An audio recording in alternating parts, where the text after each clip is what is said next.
నమస్కారం. వసుదేవసుతం దేవం కంసచాణూరమర్దనం దేవకీ పరమానందం కృష్ణం వందే జగద్గురుం.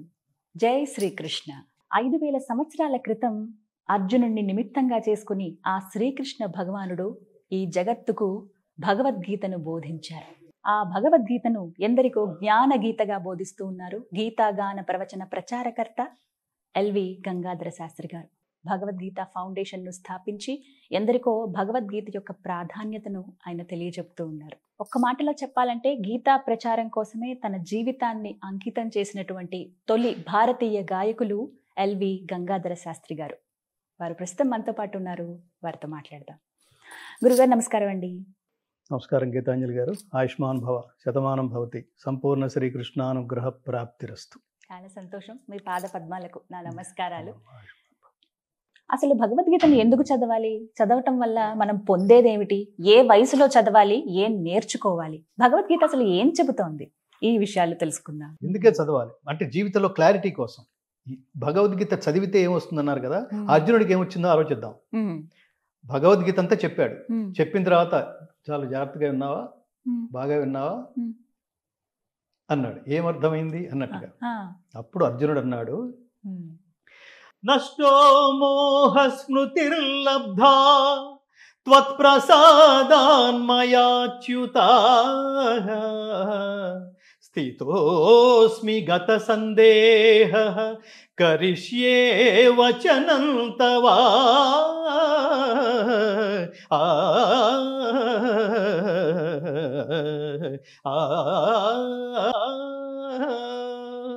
అచ్యుత పరమాత్మ, నీ దయ వలన నా అజ్ఞానం తొలగిపోయినది. మొట్టమొదటి పాయింట్. నాకు జ్ఞానము లభించినది. రెండో పాయింట్, సందేహములన్నీ తొలగినవి. ఇప్పుడు కర్తవ్య నిష్టలో ఉన్నాను. ఇప్పుడు నువ్వు ఏదైతే నాకు బోధించావో, ఇప్పుడు నేనే ఏదైతే స్వధర్మాన్ని ఆచరించవలసిన బాధ్యత నా మీద ఉందో అది ఆచరించడానికి సిద్ధంగా ఉన్నా. ఇప్పుడు చెప్పండి. భగవద్గీత అంతే, ఇక యుద్ధానికి సిద్ధమైపోయాడు. ఇప్పుడు భగవద్గీత సారాంశం ఏంటో చెప్పండి. అర్జునుడికి బోధించిన పాఠం మనకు కదా, అది అర్జునుడికి ఫలించిన పాఠం మనకు ఫలించదు. అర్జునుడికి వేసిన క్యాప్స్యూల్ మనం వేసుకుంటే మనకు ఫలించదు. అందుకని చదవాలి. అంటే జీవితంలో క్లారిటీ కోసం చదవాలి. క్లారిటీ కోసం చదవాలి. స్ట్రెస్ పోవాలంటే, జీవితంలో మానసిక ఒత్తిడి పోవాలంటే భగవద్గీత చదవండి. ఏ పని మనిషి శాశ్వతుడు కావాలంటే భగవద్గీత చదవండి. ఇవాళ ముఖ్యంగా మనకి ఆ మధ్యన చాలా పేపర్లో వచ్చింది, మీకు డయాబెటీస్ పోవాలంటే, మధుమేహం పోవాలంటే, లేదా మీకు ఏంటారు బీపీ, షుగర్లు ఇలాంటివి ఏమన్నా ఉంటే పోవాలంటే భగవద్గీత చదవండి. రీసెర్చ్లో తేలిన విషయం. ప్రొఫెసర్స్ చాలా పెద్ద ఎత్తున ఇంగ్లీష్ పేపర్స్లో కూడా వచ్చింది, అమెరికన్ ఎడిషన్స్లో కూడా వచ్చింది. ఏమిటి దాని అర్థం ఏమిటి అంటే, ఎలా అంటే భగవద్గీత చదివితే పోతుందని కాదు, చదివి అర్థం చేసుకుని ఆచరిస్తే, ఓహో ఇది ఇంతేనా, ఇట్లాంటి సమస్య వచ్చినప్పుడు ఇలా ఆలోచించకూడదు అనమాట. పిల్లలు అదే కదా, పిల్లలు రాత్రంతా చదివారు పాపం కష్టపడి. మన పిల్లలు బంగారు తండ్రులు, బంగారు తల్లులు. 10 మార్కులు తక్కువ వస్తే తెలంగాణలో కొంతమంది పిల్లలు ఆత్మహత్యలు చేసుకున్నారు చూడండి, అప్పుడు చనిపోయారు చూడండి. ఎలా అసలు అట్లా? తల్లిదండ్రులు ఏం మాట్లాడుతున్నారో మీ పిల్లలతో? 10 మార్కులు తక్కువ వచ్చినాయి, సో వాట్ అయితే ఏమిట్రా అని అనే తల్లిదండ్రులు కడుపున పుట్టలేదన్నమాట వాళ్ళు. నువ్వు ర్యాంక్ రావాల్సిందే, 5 మార్కులు తక్కువ వచ్చినాయి, నువ్వు 90 అన్నావు కదా, ప్రామిస్ అన్నాడు తండ్రి. 90% అన్నావు, ప్రామిస్ అనగానే బీపీ పెరిగింది వాడికి. ఏంటి ప్రామిస్ ఏమిటి? 85 వస్తాయి, సో వాట్? నేను చదివాను, 4 ప్రశ్నలు ఏవో రాలేదు, నేను 90కి ప్లాన్ చేశాను, 85 వచ్చినాయి, అయితే ఏమిటి? ఈ అయితే ఏమిట్లో మీరు చాలామంది గొప్ప గొప్ప వాళ్ళు, అసలు ఏమి చదువు లేకుండా గొప్ప వాళ్ళు అయిన వాళ్ళని ఉదాహరణ చెప్తే అది కూడా చెప్పండి. అది మన చేతిలో లేదు నాన్న, మార్కులు దిద్దేవాడి చేతిలో ఉంది. దేవుళ్ళలాగానే కర్మ చేయి, ఫలితం వాడిస్తాడు. ఎందుకంటే కర్మ తాలూకు ఫలితం నీ చేతిలో లేదు. అసలు ఈ క్లారిటీ ఉండాలి అందులో. మన ఇద్దరు మాట్లాడుతున్నాం, మన కాన్వర్సేషన్ నడుస్తోంది, శ్రీకృష్ణ సంవాదం గురించి మనం మాట్లాడుకుంటున్నాం. ఇదంతా జనాల్లోకి, ఇక్కడ 2 కెమెరామెన్లు ఉన్నారు, వాళ్ళు షూట్ చేస్తున్నారు. ఇది రేపు జనాల్లోకి వెళితే ఏమన్నా అనుకుంటారా? మన మధ్యలో ఒక సినిమా గురించి కూడా మాట్లాడుకున్నాం. దాంతో మనకేం సంబంధం? జనాలు ఏమైతే ఏమిటి, మీరు నిజాన్ని నిర్ద్వందంగా చెప్పడానికి ప్రయత్నం చేశారు. దీంట్లో మీకు ఫలితం ఏమి పొందాలనుకోలేదు. జనాలు దుర్భాషలాడే నేచర్ మీది కాదు. వాళ్ళకి ఏదో మంచి చేయాలి, ఇట్లాంటి ఆలోచన విధానం ఉండాలి, బిడ్డల్ని ఇలా పెంచాలి, అని చెప్పడం వరకే మన లక్ష్యం. వాడు ఎలా తీసుకుంటాడో నీకు సంబంధం లేదమ్మా. సినిమా డైరెక్టర్ లాగానే, సినిమా లాగానే రిజల్ట్ నీ చేతిలో ఎలా ఉంది? అద్భుతం అనుకున్న సినిమాలు ఫ్లాప్ అవ్వలేదు. చాలా సినిమాలు మీరు అసలు ఏమిటి ఈ సినిమా, శంకరాభరణం సినిమా చూసి అందరూ అసలు ముందు ప్రివ్యూస్ వేస్తే విశ్వనాథ్ గారు చెప్తుండేవారు, నాకు అసలు ఆ మహానుభావుడైతే నేను అసలు ఈ మార్గంలో రావడానికి పరోక్షమైన కారణం విశ్వనాథ్ గారు. శంకరాభరణం సినిమా చూసి అట్లా నేను శాస్త్రీయ సంగీతాన్ని, ఆ ప్రభావంలో పడి శాస్త్రీయ సంగీతం నేర్చుకోవడానికి హైదరాబాద్ వచ్చాను. వీళ్ళు సమాజాన్ని నడిపించగలిగే దిక్సూచులు వాళ్ళు. ఆర్ నారాయణమూర్తి గారు. దానివల్ల ఏది వస్తోంది, దీనివల్ల నాకు నష్టం వస్తుందా లాభం వస్తుందా దీంతో సంబంధం లేదు. జనాలకి చెప్పవలసిన సందేశాన్ని నిర్ద్వందంగా ధర్మబద్ధంగా సూటిగా చెప్పటం, ఆలోచింపజేయటం. వీళ్ళు కారణ జన్ములు అంటున్నా. ఎన్ని వేల కోట్ల సినిమాలు తీస్తే, దరిద్రపు సినిమాలు తీసి దానికి 1200 కోట్లు 1500 కోట్లు ఎందుకురా జనాలు సమాజాన్ని నాశనం చేసే సినిమాల మీద, శవాల మీద డబ్బులు ఏరుకున్నట్టు? గీత అదే చెప్తుంది. అనుద్వేగకరం వాక్యం సత్యం ప్రియహితం చేయత్ స్వాధ్యాయాభ్యసనం చేయవ వాంగ్మయం తప ఉచ్యతే. మనం పని చేస్తున్నప్పుడు, మనం మాట్లాడుతున్నప్పుడు, పాడుతున్నప్పుడు, ఇంకేది చేసినా జనాలలో అనారోగ్యకరమైన భావోద్వేగాలకి తావు లేకుండా చేయగలగటమే అదొక తపస్సు. మీరు నిజంగా తపస్సే చేస్తున్నారా? అవి రాక్షస క్రీడలు అంటారు వాటిని. జనాలు ఏమైపోయినా పర్వాలేదు, మనం మాత్రం వాళ్ళ బలాల మీద కాదు బలహీనతల మీద సంపాదించాలి, ఇంకోటి ఏదో చేసి సంపాదించాలి. అది చూసి వాడు నాశనం అయిపోతే ఏమిటది? వాడి ఫ్యామిలీ ఉసురు తగలదు, నీకు నీ తరతరాలకి తగలదు. సో అట్లా మనం ఎక్కడి నుంచి వచ్చాం? విశ్వనాథ్ గారి. సో అట్లా ప్రభావితం చేసిన వాళ్ళు వీళ్ళందరూ మార్గదర్శకులు అంటున్నారు సమాజానికి. ఇట్లాంటి వాళ్ళు మార్గదర్శకులు. అందుకని పిల్లలకి బాల్య దశ నుంచే ఎందుకు చదవాలి, బీ పాజిటివ్, అందుకని చదవాలి భగవద్గీత. బీ పాజిటివ్ అంటే ఏమిటో భగవద్గీత అర్థం చెప్తుంది. పిల్లల నుంచి అది ప్రారంభిస్తే బాగుంటుంది. అంటే చాలా వరకు ఇప్పుడు కొన్ని అంశాలు వస్తున్నాయండి. ఎలా మాట్లాడుతున్నారంటే, చదువుకుంటున్నప్పుడు స్కూల్ దశలో ఉన్నప్పుడే భగవద్గీతని పాఠ్యాంశాల్లో చేర్చాలి, అలా అయితేనే వాళ్ళకి అలవాటు అవుతుంది. ఇంట్లో తల్లిదండ్రులు ఏదో ఒక మాట చెప్తేనో, పండగకి ఒకసారి కూర్చుంటేనే, ఇలా కాదు, పాఠ్యాంశంగా భగవద్గీతను చేరిస్తే అది సరైనది అని అంటున్నారు. దీనికి మీరు సమర్థిస్తారా? అది ఒక రకంగా నేను దానికంటే ముందు పాఠ్యాంశాలు చేర్చాలి. మా భగవద్గీత ఫౌండేషన్ ప్రధానమైన లక్ష్యాల్లో మేము ప్రభుత్వాన్ని ఇప్పటికే చాలా చాలా కోరుతున్నాం. చాలా సందర్భాల్లో చెప్పాం. ఒక దశాబ్దం నుంచి మా ఫైట్ ఇదే నడుస్తోంది. ఇది మతాలకు అతీతమైన గ్రంథం. మతం అంటే వర్గం అని అర్థం, ధర్మం అంటే సార్వజనీనమైంది. భగవద్గీత మత గ్రంథం కాదు, ధర్మ గ్రంథం. అది ధర్మ గ్రంథం, ధర్మ ప్రబోధ గ్రంథం తప్ప అది మత గ్రంథం అనే ఒక వర్గానికి చెందింది కాదు. ఒక వర్గానికి చెందే ఏమంటారు పిచ్చి ఐడియాలజీ కనుక మన హిందువులకు ఉంటే సర్వే జనా సుఖినో భవంతు అని ఎందుకంటాం? ఓన్లీ హిందూ జనా సుఖినో భవంతు అన్నారు కదా. అందుకని నేనేమంటానంటే, ఈ ధర్మ ప్రబోధ గ్రంథాన్ని, నైతిక విలువల్ని పెంపొందించే ఈ గ్రంథాన్ని, కర్తవ్యం ఎలా ఆచరించాలో చెప్పే ఈ గ్రంథాన్ని, స్వార్థరహిత ఉత్తమ సమాజ నిర్మాణం జరగాలంటే ఏం చేయాలో చెప్పే ఈ గ్రంథాన్ని ముందు తల్లిదండ్రులు పిల్లలకు నేర్పించండి. నేను ప్రారంభంలో చెప్పిందే రిపీట్ చేస్తున్నాను. మీరు try to spend your valuable time with your most valuable kids.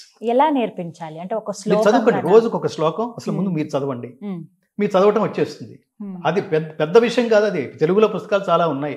మీరు చెప్పండి. యత్ర యోగేశ్వరః కృష్ణః యత్ర పార్థః ధనుర్ధరః తత్ర శ్రీః విజయః భూతిః ధ్రువా నీతిః మతిః మమ. యత్ర యోగేశ్వరః కృష్ణః, చెప్పండి. యత్ర యోగేశ్వరః కృష్ణః యత్ర పార్థో ధనుర్ధరః తత్ర శ్రీర్విజయో భూతిః ధ్రువా నీతిర్మతిర్మమ. ఏమిటి ఇంకా మీకు నేర్పించేది? ఇంత ఈజీగా. ఇప్పుడు ఏమిటి, తల్లికి వచ్చేస్తే పిల్లలందరికీ వచ్చేసినట్టే. ఈ శ్లోకం నేర్పించడానికి ఎంతసేపు పడుతుంది? మీరు నేర్చుకోవడానికి మహా అయితే 5 నిమిషాలు. దానికి ఇప్పుడు మీకు ఇచ్చిన గ్రంథం ఉంది, ఇది గోరఖ్పూర్ గీతా ప్రెస్ వాళ్ళది. నేను చాలా సందర్భాల్లో చెప్తుంటాను, మీకు ఇంకా డీటెయిల్డ్గా చాలా కావాలంటే వీళ్ళదే పెద్ద పుస్తకం దొరుకుతుంది. మీరు ఇంప్రెసివ్గా చదవాలనుకుంటే మరో పుస్తకం కూడా ఉంది. అది శ్రీ శ్రీ శ్రీ విద్యా ప్రకాశానందగిరి సుఖ బ్రహ్మాశ్రమం. ఆ మహాత్ముడు ఆయన భగవద్గీతని మా భగవద్గీత రీసెర్చ్లో కూడా మేము సేకరించిన 18 గ్రంథాల్లో అవి చాలా గొప్పవి. దాని మీద చాలా రీసెర్చ్ ఓరియంటెడ్గా చేశారు. అవి ప్రామాణిక గ్రంథాలు. శ్రీ శ్రీ శ్రీ విద్యా ప్రకాశానందగిరి స్వామీజీ ఈ గోరఖ్పూర్ వాళ్ళు హిందూ ధర్మాన్ని ఉద్ధరించడానికే పుట్టారు. వీళ్ళు కారణ జన్ములు. సో అందుకని మీరు ఆ పుస్తకం తెరిస్తే మీకు ఫస్ట్ శ్లోకం ఉంటుంది. శ్లోకం కింద పదచ్ఛేదం ఉంటుంది.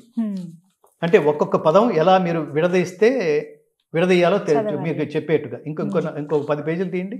ఏతాన్న హంతుమిచ్చామి. మీకు ఆ కింద పదచ్ఛేదం ఉంది చూడండి, అది చదవండి. విడదీసి ఒక్కొక్కటి చదవాలి.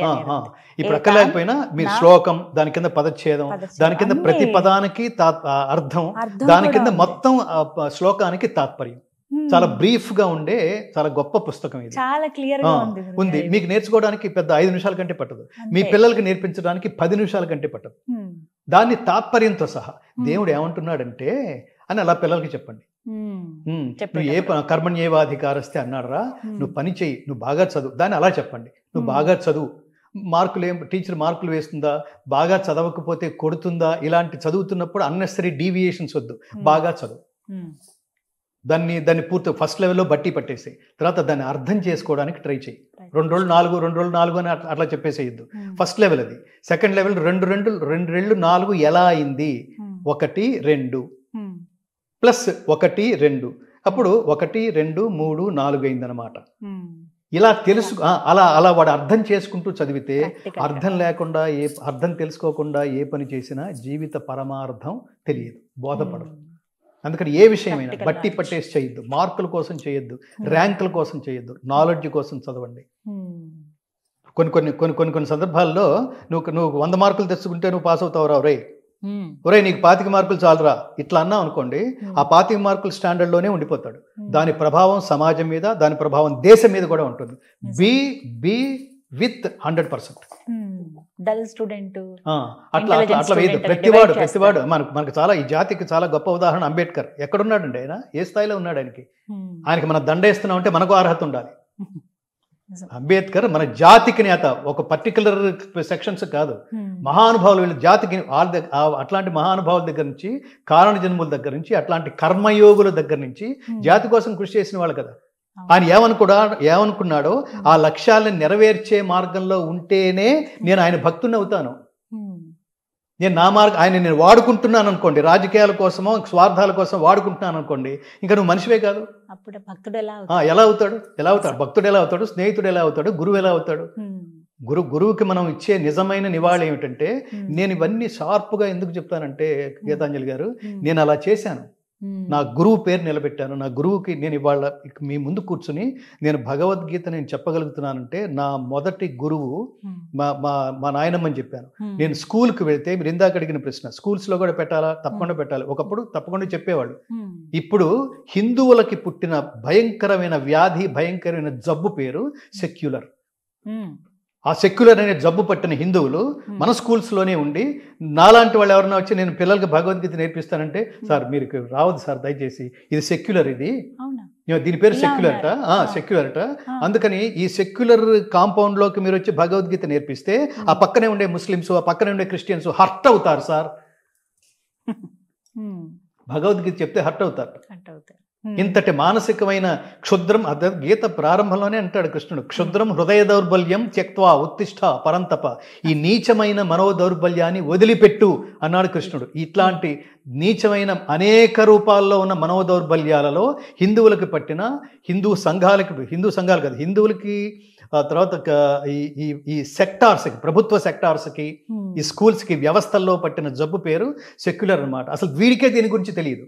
ఇప్పుడు మనందరూ కర్మణ్యవాదిగా డూ యువర్ డ్యూటీ, ఒరే బాగా చదువు నాన్న, మంచి మార్కులు వస్తాయి, నువ్వు రిజల్ట్ కోసం చదువుకున్నా, రిజల్ట్ కొంచెం అటు ఇటు అయితే నువ్వు హర్ట్ అవుతావు, నువ్వు రకరకాల ఆత్మహత్య ప్రయత్నాలు చేస్తావు, దాంతో మనకు సంబంధం లేదు.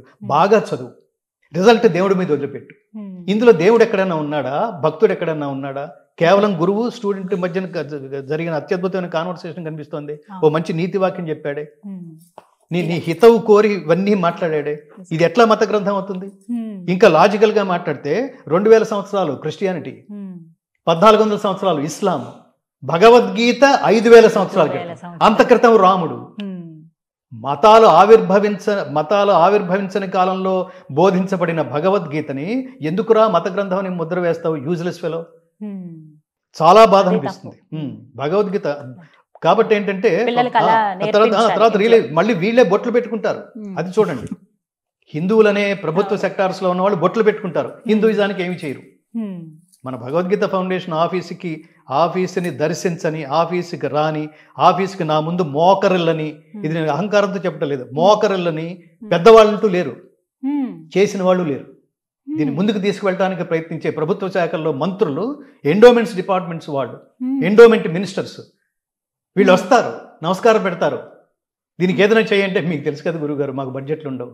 ఇంట్రెస్ట్ లేదు, నీకు బడ్జెట్ లేదు కాదు, ఇంట్రెస్ట్ లేదు. ఇంకా ఎవరు చెప్తారు? దానికి ఎండోమెంట్స్ అని పెట్టి ఎండోమెంట్స్ తీసుకెళ్ళకపోతే అసలు ప్రతి జీవితంలోకి వెళ్ళవలసిన మోస్ట్ ఇంపార్టెంట్ సబ్జెక్ట్ కదా. ఇవాళ సమాజం ఎలా ఉందండి?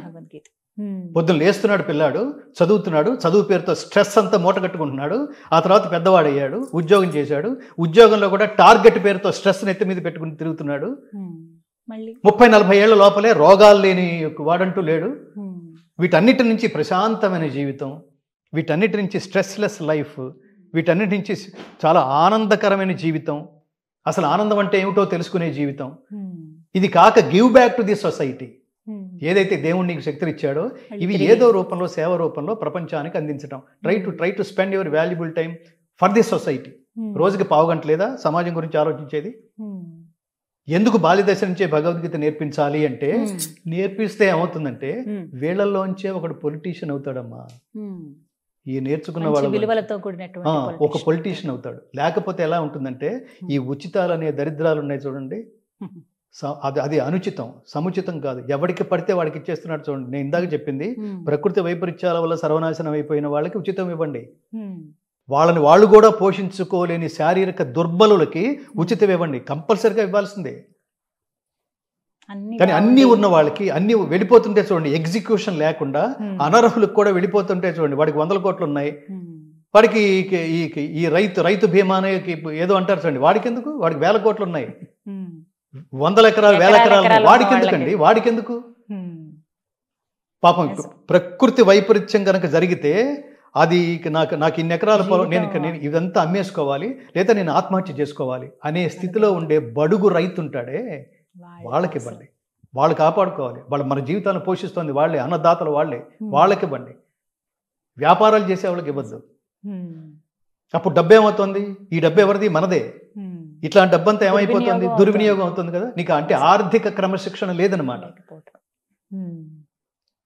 అదే మా ఆవేదనలో కూడా మేము చాలా వ్యవస్థగా రూపొందించి ప్రతివాడికి భగవద్గీతను చేర్చాలి. మా క్యాప్షన్ ఇంటింటా గీతా జ్యోతి, మా లక్ష్యం అది.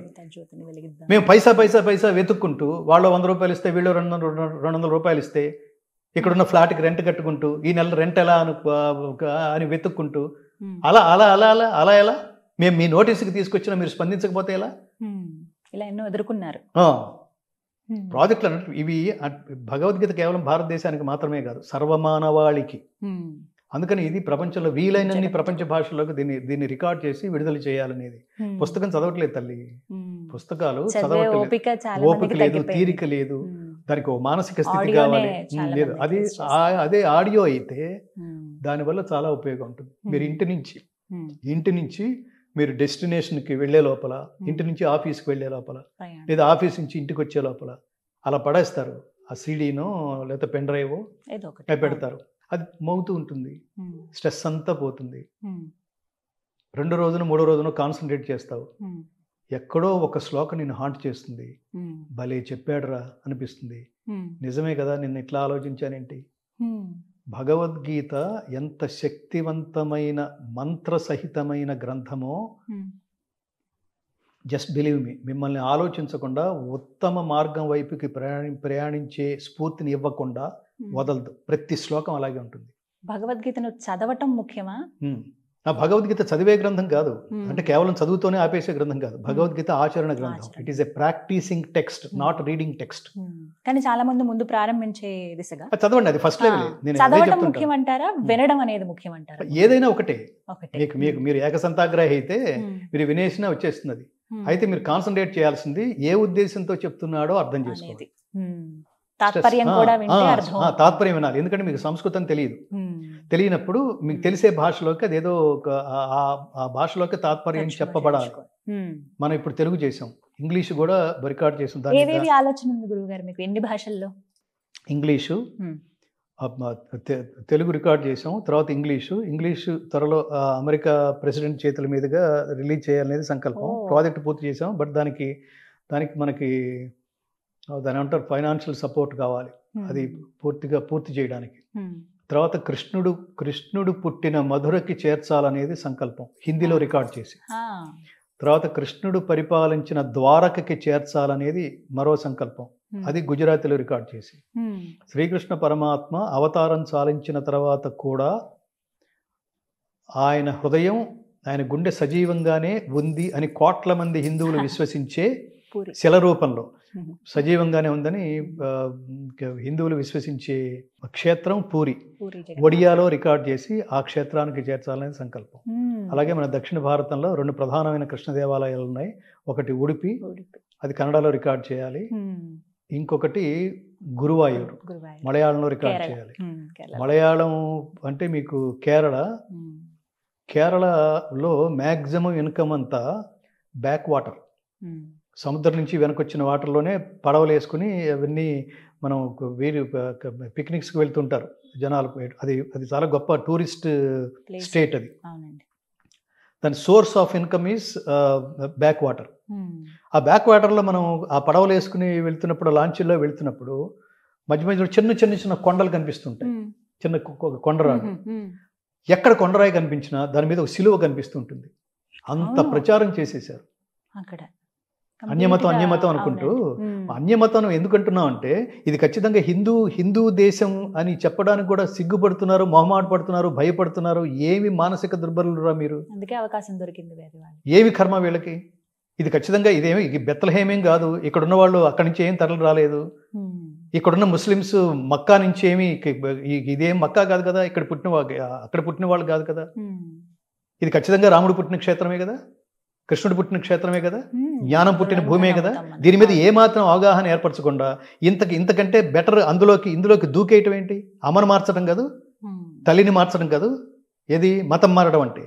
ఇన్విజిబుల్ మదర్ అంటారు. నీ కంటికి కనిపించని నిన్ను ప్రభావితం చేసే, నిన్ను అత్యద్భుతంగా నైతిక విలువలతో కూడిన విద్యాబోధన చేస్తూ నిన్ను తీర్చిదిద్దగలిగే తల్లి మతం. మనది కూడా మతం అనుకుంటే. అలాంటి తల్లి ప్రపంచంలో ఇంతటి గొప్ప లక్ష్యంతో పిల్లలు ఎదగడానికి అవకాశం ఇచ్చే బోధకురాలు, టీచరు ఒక్క భారతమాతే, అందుకని మేరా భారత్ మహాన్ అని ఫ్రీక్వెంట్గా చెప్తుంటాను.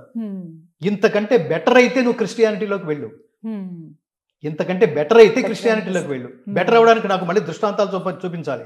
తస్మాత్ శాస్త్రం ప్రమాణంతే కార్యకార్య వ్యవస్థితవు జ్ఞాత్వా శాస్త్ర విధానోక్తం కర్మ కర్తుం ఇహార్హసి. నీకు ఏది తెలుసుకోవాలో, ఏది తెలియకూడదో, ఏది తెలుసుకొనదగనిదో, ఏది తెలుసుకొనవలసినదో నువ్వు తెలుసుకోవాలంటే నీకు శాస్త్రమే ప్రమాణం. అది గీతాశాస్త్రం. సహేతుకంగా చెప్తాం. చాలా సవాళ్ళు ఉంటాయి. చాలా సవాళ్ళు. కేరళలో మీకు కొద్దిగా నేను గురువాయూరుకి వెళ్ళాను. ఆ క్షేత్రాలను దర్శించడానికి, అనంత పద్మనాభ స్వామి ఆ క్షేత్రాలను దర్శించడానికి వెళ్ళాను. కానీ ఈ మధ్యలో ఇవన్నీ చూస్తున్నప్పుడు అసలు ఏం ఐడియాలజీకి కనెక్ట్ అయ్యి ఆ మతాల్లోకి మీరు గంతులేశారా, దూకారు మీరు? ఎంత నిజంగానే గొర్రెదాటు కదది, ఎంత దారుణం అది. ప్రపంచంలో మీకు ఏదైనా సందేహం వస్తే ఆ సందేహాన్ని మళ్ళీ తర్వాత కౌంటర్ క్వశ్చన్ వేయకుండా ఆ సందేహ నివృత్తి చేయగలిగే ఏకైక మతం, ఏకైక ధర్మం, ఏకైక మార్గం ఒక్క హిందూ మార్గం ఒక్కటే. మిగతావన్నీ బ్లైండ్గా వాడేదో చెప్పాడు, వీడేదో విన్నాడు, నేను వచ్చేస్తున్నాను అన్నాడు, గొర్రెదాటు అందులోకి పోయారు. కానీ ఇది అట్లా కాదు, అది చాలా సహేతుకంగా చెప్తుంది. సహేతుకంగా మీరు చెప్పిన ప్రతి ఆన్సర్కి, ప్రతి ప్రశ్నకి ఇంత అద్భుతంగా సమాధానం చెప్పగలిగేవాడు ఒకడు. మీరు ఏదైనా ప్రశ్న వేయండి, ఎందుకు నేను ఇలా ఉన్నాను చెప్తుంది. మళ్ళీ మీకు జన్మ ఉందా చెప్తుంది.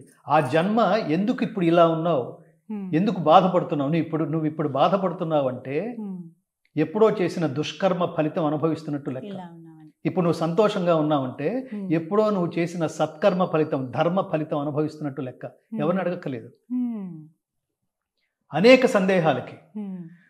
కాబట్టి ఈ మ్యాక్సిమం ఏంటంటే ఇన్ని భాషల్లో రాబోతోంది. అంటే నేను అటు బాటం లైన్గా ఇందాక చెప్పిన దానికి బాటం లైన్గా చెప్పాలనుకుంటుంది, దయచేసి అత్యున్నతమైన నీ నుంచి ప్రతిఫలం ఏమీ ఆశించకుండా ఆశించకుండా నిన్ను తీర్చిదిద్దడానికి సిద్ధంగా ఉన్న హిందూ ధర్మాన్ని వదిలిపెట్టదు. ఇక్కడ ఎవడో చెప్పినందుకు ఎవడో డబ్బులు తీసుకోడు. స్వామీజీలు ఉపన్యాసాలు చెప్తుంటారు, వాడేదో కన్వీనియన్స్ ఇచ్చిండొచ్చు, చెప్పిన వాడికి నిర్వాహకుడు మాత్రం. కానీ కింద కూర్చున్న లక్షల మంది మా దగ్గర నూనె వాడితే అది తగ్గుతుంది, ఇది తగ్గుతుంది, అయ్యేది ఏది తగ్గదు, ఉన్నది కూడా రాలిపోతుంది. అట్లా ఏమి అంతము లేని ఈ భువనం అంతా పురాతన పాంధశాల. ఇదంతా తిరువరులు బాటసార్లు వెళ్ళే ఒక మహోత్కృష్టమైన క్షేత్రం భారతదేశం. ఎవడైనా ఎక్కడి నుంచైనా వచ్చి కాసేపు అక్కడ కూర్చుని ఈ ధర్మబోధ వినేసి తరించి ఆచరించి తరించవచ్చు. అంతటి మహోత్కృష్టమైన దేశం. Edwin Arnold, max Muller, open hammer, warn Hastings, Einstein, Aldous Huxley, David ఫ్రాలే అనే ఆయనకి సంస్కృత ప్రొఫెసర్ అమెరికాలో ఉన్నాడు. అతనికి పద్మభూషణ్ ఇచ్చి గౌరవించింది మన దేశం. అతను తన పేరు మార్చుకున్నాడు. అతను ఇక్కడున్న హిందూ ధర్మాన్ని చదువుతూ ఈ గ్రంథాలని చదువుతూ నా పేరే నాకే నచ్చలేదు అని అతను వామదేవ శాస్త్రి అని మార్చుకున్నాడు. అతను ఇక్కడ ఎవరో మారమని ఎవరో చెప్పలేదు. అలాంటి దేశం ఇది. అందుకని దయచేసి కన్వర్షన్స్ పేరుతో తల్లుల్ని మార్చకండిరా. తల్లుల్ని మార్చమని చెప్పేవాడు, తల్లుల్ని మార్చేవాడు, మతం పేరుతో తల్లిని మార్చేవాడు నీచుడని అర్థం, ఐడియాలజీ లేదని అర్థం, అమాయకుడని అర్థం, మూర్ఖుడని అర్థం, అజ్ఞాని అని అర్థం, మినిమం నాలెడ్జ్ కూడా. నేను సింపుల్ ఉదాహరణ చెప్తుంటాను.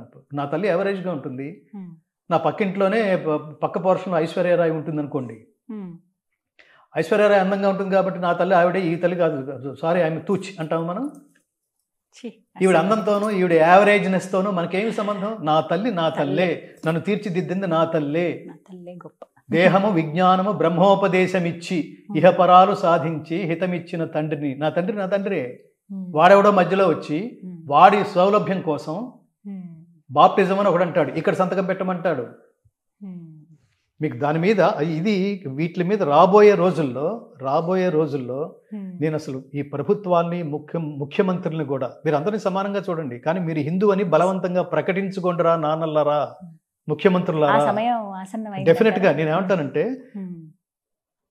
ఇవాళ హిందూయిజం గురించి గట్టిగా మాట్లాడడానికి ప్రపంచంలో ఇది హిందూ మతానికి సంబంధించింది, మనం దాన్ని టచ్ కూడా చేయకూడదు, దాని పేరు యోగా అని మొన్నటిదాకా అనుకున్న వాళ్ళు ప్రపంచ యోగా దినోత్సవం స్థాయికి అది చేరుకుందంటే ఇప్పుడిప్పుడే దీన్ని అర్థం చేసుకుంటోంది. రాబోయే రోజుల్లో ప్రపంచ మొత్తాన్ని శాశ్వతానందమయ స్థితికి తీసుకువెళ్ళగలిగే, జ్ఞానబోధ చేయగలిగే దేశం భారతదేశం మాత్రమే. ఇదే నిలబడి ఉంటుంది.